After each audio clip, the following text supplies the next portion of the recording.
എൻ്റെ കെട്ടിയവന് ഭയങ്കര ക്രേസാണ് ഈ മീൻ വറുക്ക മുട്ട വറുക്കുക എന്നുള്ളത് കേട്ടോ. ആള് വറുത്താൽ അടിപൊളി ടേസ്റ്റാണ്. ആൾക്ക് ഇഷ്ടമുള്ളത് കൊണ്ട് ഞാൻ ചെയ്തോട്ടെ എന്ന് വിചാരിക്കും. നമുക്ക് അത്ര പണി കുറഞ്ഞല്ലോ.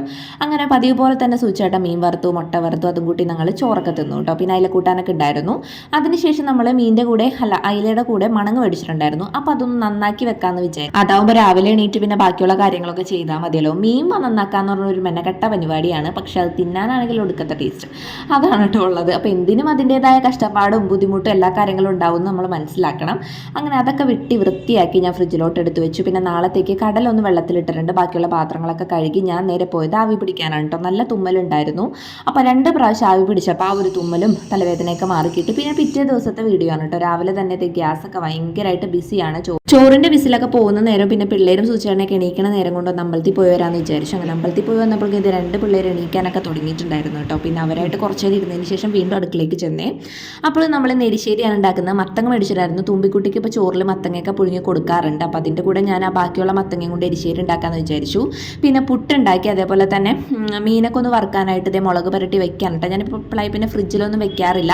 ഫ്രിഡ്ജിൽ വെച്ച് കഴിഞ്ഞാൽ എന്തോ ദ്രവിച്ച പോലേക്ക് തോന്നാറുണ്ട് കേട്ടോ. പിന്നെ അതേ മത്തങ്ങ എടുത്തു. ഇതിൽ കുറച്ച് ഭാഗം തുമ്പിക്ക് മാറ്റി വെച്ചിട്ട് ബാക്കിയൊക്കെ അരിഞ്ഞു വെച്ചു. പിന്നെ എരിശ്ശേരിക്കുള്ള സംഭവങ്ങളൊക്കെ അരിഞ്ഞെടുത്ത് വെച്ചു കേട്ടോ. പിന്നെ പയറൊക്കെ വെന്തിട്ടുണ്ടായിരുന്നു. പിന്നെ മത്തങ്ങ ഇട്ടിട്ട് ഒരു വിസിലും കൂടി അടിച്ചതിന് ശേഷം നമ്മൾ അരപ്പിൽ ഉള്ളി വെളുത്തുള്ളി ജീരകമൊക്കെ ഇട്ടിട്ട് ഒരു പച്ചമുളക് ഇട്ടിട്ട് എന്ത് ചെയ്തു ഒന്ന് പേസ്റ്റ് പോലെ അരച്ചെടുത്തേ. അപ്പോഴേക്കും നമ്മുടെ അതേ മീനൊക്കെ വറുക്കാനായിട്ട് ഇട്ടിട്ടുണ്ട്. ചോറ് ആ സമയം കൊണ്ട് വിസിലൊക്കെ പോയിട്ടുണ്ടായിരുന്നു കേട്ടോ. ഇപ്പം മേടിച്ച ചോറിന് ഒട്ടും വേവില്ല കേട്ടോ. പെട്ടെന്ന് തന്നെ വെന്ത് പോകുന്നുണ്ട്. അങ്ങനെ എന്ത് ചെയ്തു കടലയൊക്കെ റെഡി ആയിട്ടുണ്ട്. ഇത് എരിശ്ശേരി താളിച്ചൊക്കെ ഒഴിച്ചു.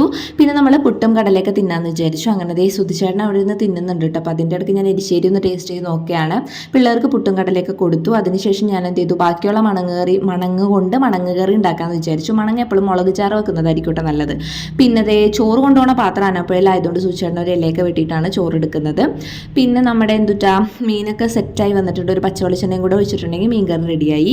പിന്നീട് എനിക്ക് തിന്നാനുള്ള പുട്ടും കടലയും കൂടി എടുക്കുകയാണ് കേട്ടോ. രണ്ടും കൂടെ നല്ല കോമ്പിനേഷനാണ്. എനിക്ക് ഇഷ്ടമാണ് കേട്ടോ ഗോതമ്പ് പുട്ടും കടലയും കൂടെ. എനിക്ക് അരിപ്പുട്ടിനേക്കാളും കടല കൂട്ടി തിന്നാൻ ഗോതമ്പ് പുട്ടാണ് ഇഷ്ടം. പിന്നെ ഞങ്ങൾ കൊണ്ടുപോകാനുള്ള ഭക്ഷണ സാധനങ്ങളൊക്കെ എടുത്തിട്ട് നേരെ കടയിൽ പോയി. അപ്പോൾ അത്ര വിളിച്ചിട്ട്